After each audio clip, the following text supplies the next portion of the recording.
I'm back.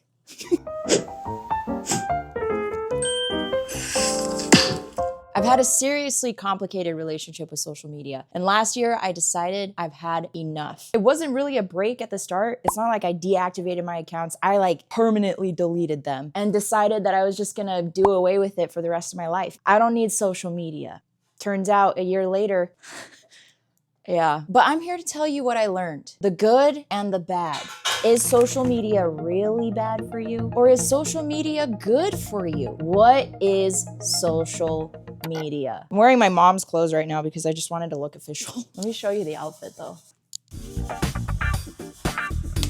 But first, I'm gonna tell you a little bit about my history with social media. Where to even begin? My first ever social media account, MSN Messenger. I had a seriously intense crush on someone. I would just wait till that person's online persona turned red. As soon as it did, I was there to send a message. I remember waiting at my computer, my heart just rapidly stirring, beating, waiting for his response. And social media provided a really safe space for me to explore where I could like talk to that person without actually talking to them in real life. It was this weird phenomenon where I could express myself from a safe distance. And I think that's where it all began. Then came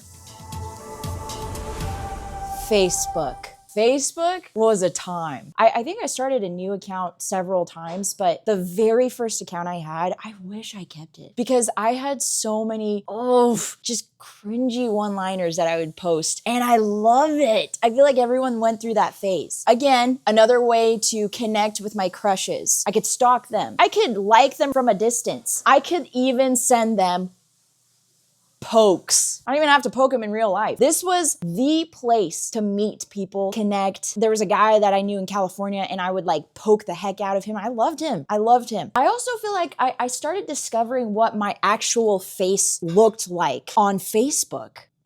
Now, isn't that a crazy thing? I would post more selfies, show off what I was doing. It was the beginning of an online journal per se, not for myself, but for the world to see. And then we could connect on social media, but from a distance.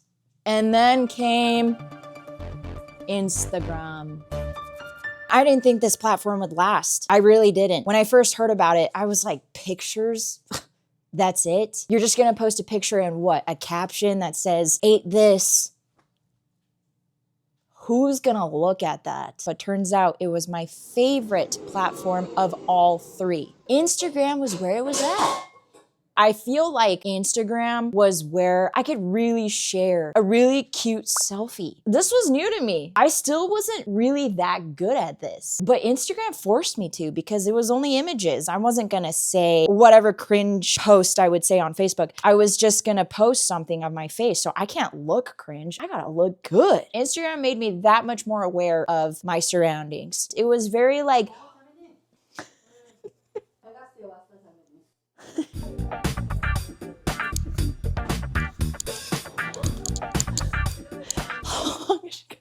Instagram. So Instagram was, oh my gosh, I freaking love this shirt. Instagram was a place where I feel like we were that much more aware of our surroundings. That's where I left off, I think. You know what, honestly, long story short, it caught up to me. The expectations of people, the addiction of social media, negatively comparing myself to others. Social media was becoming anti-social media for me. So I decided, I'm done. I'm gone forever. Goodbye. When you have a toxic relationship with someone, you're like, okay, I'm sorry, I need a break. I need to set some boundaries, or I need to figure myself out. It's not you.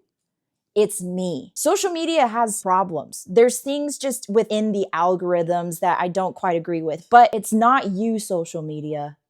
It's me. There's this fear of missing out on social media that when you're in the current, you're like, wait, but everyone else is over there and I'm over here, I'm behind. I feel like that's what I was feeling, and that's the best way to illustrate what I was feeling when I was on social media. I was talking negatively about myself or thinking negatively about myself because of my presence on social media. It's the best way I could put it. So here are the things I loved about not having social media that I'm gonna carry on with me as I continue a social media account. Number one, I loved when I went to social gatherings and I was the only one that didn't have a social media account. And it's not that I liked being the only one. I liked that I wasn't like exchanging socials with people that I barely knew. I don't know. It just felt like, it felt icky to me. It felt like just a numbers game. Like I have this many followers or this. Maybe I'm just seeing it in a negative light. Like I think some people just like to stay connected with a lot of different people. For me, it felt like a numbers game. It's like, oh, I want to add someone to my social media following number count. Here's what I loved is that when I met someone, I wasn't looking up their Instagram profile or their Facebook profile, drawing conclusions about the type of person they are just from their profile. And I was doing that before. I would look at someone's social media account and it was subconscious. It's not like I was actively doing this, but I would look at their social media account and instantly think to myself, oh, this person's weird. I was so judgmental. I promise you, I was not actively doing it. I'm just a natural at being judgmental. And so when I met a new person, I would exchange phone numbers with them. And oh, this is where it would get interesting. There'd be a lot of people that would be like weird about it. And I would be too. There's some people that I want your phone number and I want you to have mine, but then there's other people where I'm like, it's nice to meet you. But the people I exchanged numbers with, it was so grounding to, instead of just message them via social media, I would message them via text. It made me feel that much more connected to that person. Granted, this didn't happen a lot. It's not like I was meeting a lot of people and exchanging numbers, but the people that I did, those were quality connections. I'm not minimizing the connections that you can make on social media. I think you can make a lot of quality connections on social media. I'm just saying that when I was away from social media, it felt like I was living in the olden days. I don't know what they did in the olden days. It was interesting to see how much anxiety was wrapped around exchanging phone numbers with people. I loved not looking at someone's profile and making subconscious judgments about that person. Instead, I just got to experience them in real life and draw conclusions on my personal experiences with them rather than their online persona. Because honestly, they're two different things. Here's one that I wasn't expecting. I actually loved not knowing what people were up to. I really did. Because when I met up with them in person or when I saw them in person or texted them, again, like I was living in the olden days, I would have to call them or text them and actually get an update. It just felt a little bit more authentic when we would catch up. It really did feel like a catch up because now I'm not thinking like, oh, I saw this on social media. I already know what they're up to. I don't need to get an update on their life. You know, it just felt a little bit more satisfying when I would actually get it. That's it. It was satisfying when I actually caught up with this person because I really had no idea what they were up to. This might be a bit of a controversial one, but I really loved being away from the politics on social media. I started reading the news on my own. I started really thinking for myself what I believe. And it was just such a breath of fresh air to have the space to figure out what I believe and what my opinions are. I loved that. Here's a fun fact about me. I started acting maybe 4 years ago. Acting is very interesting. The business side of it, I think, is a bit interesting. Your social media account means a lot. It's how you market yourself and show that you're working and all of that. But that's the thing. That's all it is. Show. Show people what you're up to. Show people what you can do. Show people this, show people that. It's too showy. I got sucked into it. I started wanting to show everything I was doing. For the wrong reasons. I think expressing yourself and sharing is so different from like, look at me. I really wanted to test to see if not having a social media account would actually affect the amount of work I was booking as an actress.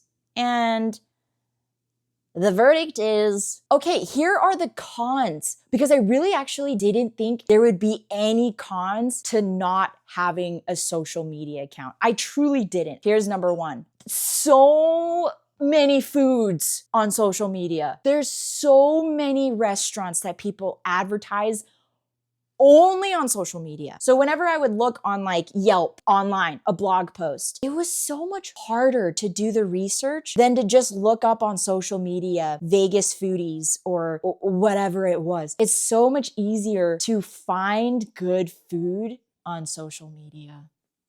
Similar to the food, they post a lot of community events or club events or local things only on social media. They don't really do it anywhere else. And here's the whole reason why I'm coming back. This is the biggest con. I guess not con, But I guess this is just the reason why I'm coming back. There's something about expressing yourself, and that's important to me. And for a long time, I was like, but I could just do that by myself. But there's something about doing it on social media when you have good intentions, where your creative expressions, it's just so fulfilling to put it out there in the world and share it. That's the best way I can sum that up. And I think what I was doing was I was putting so many restrictions on myself before. I was making social media this like philosophical thing where I had to post everything everything I posted had to be so intentional. It had to have some intense meaning other than fun. Even though I was promoting having fun sometimes, the intent behind it was still, it has to mean something, it has to be grounded in something.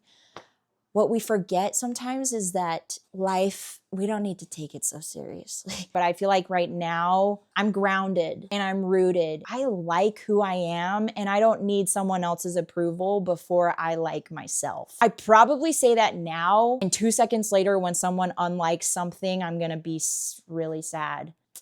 Yeah, I feel like I like myself now. I don't freaking care if anybody else doesn't. That's where I'm at. I naturally just developed an urge to share things again. I'm not gonna overthink it. I'm not gonna question it. I'm just gonna do it. So here's to having a healthy relationship with social media. Social media is not inherently bad and it's not inherently good. You are the one that controls it. Social media should not control you. You know what was so fascinating to me? My lips are so chapped right now. I'm so self-conscious because I realized I just stepped closer to the camera. You don't care though, right? One thing that was really interesting to me was the response I would often get when I told people I didn't have social media. Oh my gosh, I wish I could do that.